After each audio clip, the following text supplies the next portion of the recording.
have an idea of what I want to write about, I'll make a quick outline and then fill in the meat. But it really depends on what I'm writing about and how I feel about it. Beginning, middle, or end? The middle. I feel like if you think of a story as a hamburger, which is what I do, I like my hamburger to be rare. So the best part, the juiciest part, is the middle of the hamburger. So it has to be a little cooked on top, a little cooked in the bottom to have some sort of balance. But in the middle, you get all the juice and the flavor. And so that's what I always write first, the juice. And then I fill in at the end, the beginning and the end. What a great analogy. You're my first hamburger.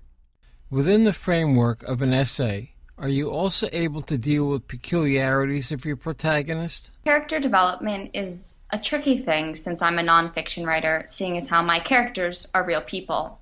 Nonetheless, they are characters in my stories. In certain short stories, I definitely have the ability to characterize well somebody because I will focus specifically on that person. For example, in one essay, I talk about my father. The reason I'm such a big foodie is because my father is also a huge foodie. He worked in the food industry for 20 years until he retired as a food journalist. One of the reasons why I'm so passionate about food is because of him.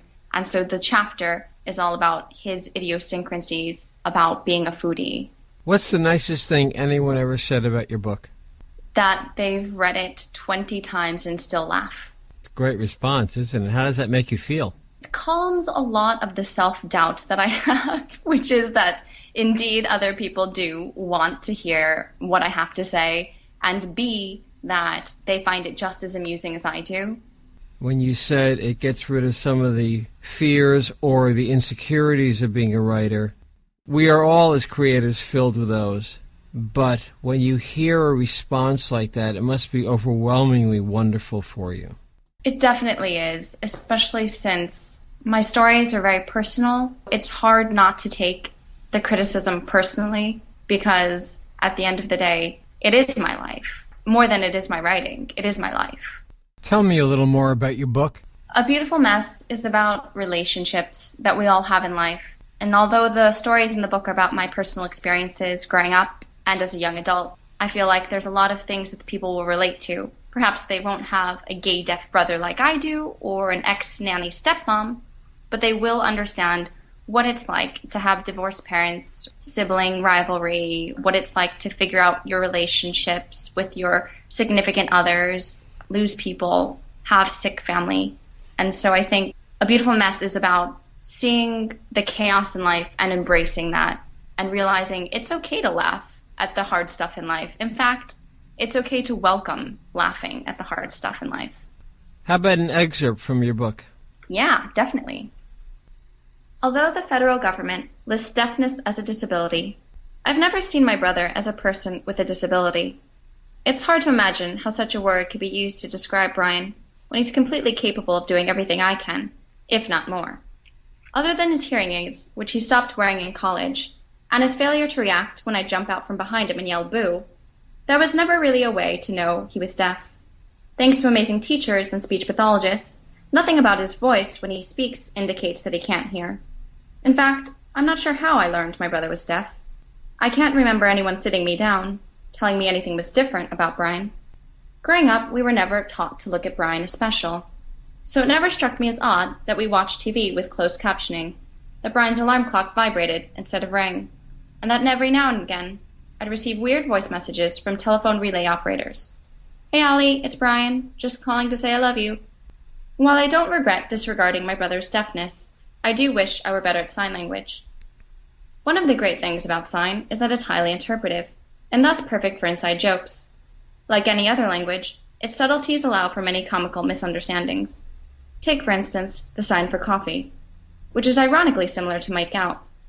Both signs require two closed fists stacked on one another, the difference being a slight twist in the wrist for make out versus a circular motion for coffee. If I'm not careful, I'll wake up my brother and ask him if he'd like to wake up. After the second time, I've just started to ask him to make out. Regrettably, he always refuses. I told this anecdote at a dinner party and had a girl ask, "Then what's the sign for hand job?" This as she moved her hands as if grinding a pepper mill. Everyone at the party shrieked in horror. I'm not sure why you're still giving hand jobs, but that is definitely not how you give one. That is how you give someone an Indian burn. Do they like that? Please stop torturing men. Also eerily similar are the signs for lesbian and lunch. On occasion, I'll ask my brother if he's hungry for some lesbian rather than lunch. Preferring men to women, he'll decline my offer, and I'll shrug my shoulders as if to say, suit yourself, more for me. Tell me about Say Yes to the Mess, Pub Slush's one-for-one book donation, which is part of your book campaign. Say Yes to Your Mess is what my book is all about. The book is about my personal experiences. I think that the book is really about being able to look at your own life and say yes to the mess, to laugh at the chaos. And that's really what I want the reader to get from it. They can have us in their own life and they can say yes to it. They can laugh at it. As for the one-for-one, my publisher, one of the reasons I love working with them is because they do have a philanthropic aspect, which is that for every book that I sell, they donate one book to a charity that furthers literacy in a third world country. Right now, we're working with Flying Kites, which is building a library in Kenya, and so it's great knowing that not only are the books helping other people embrace their mess, but also helping children read. Where can readers find out more about you, your stories, and the book on the internet? The book is available on Amazon, if you search for it. It's also available on my website, which is just my name, aliberlinski.com, as well as via my publisher, which is pubslush.com. Ali Berlinski, author of A Beautiful Mess, thank you so much for being with me today on the Eat, Sleep, Write podcast. I know my listeners will enjoy your work and your interview. I salute your success in writing. Thank you so much for having me. I hope I didn't ramble too much. If you're looking for a community of like-minded individuals who can offer support, tools, and advice about how you can start your own adventures in writing, prepare to have the cauldron of your imagination stirred. I started the Eat, Sleep, Write podcast for one purpose: to do everything I can to get your voice heard about your writing and get more eyes on your books. My goal is to do whatever it takes to help you achieve the success you so richly deserve. Thank you for listening to another edition of the Eat, Sleep, Write podcast, located at eatsleepwrite.net. Please send any questions, comments or suggestions to comments@eatsleepwrite.net. Please consider a donation to support the Eat, Sleep, Write podcast. Donations can be sent to our PayPal address at donations@eatsleepwrite.net.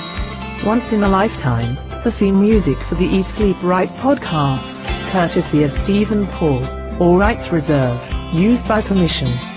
Please join us again for the next edition of the Eat, Sleep, Write podcast.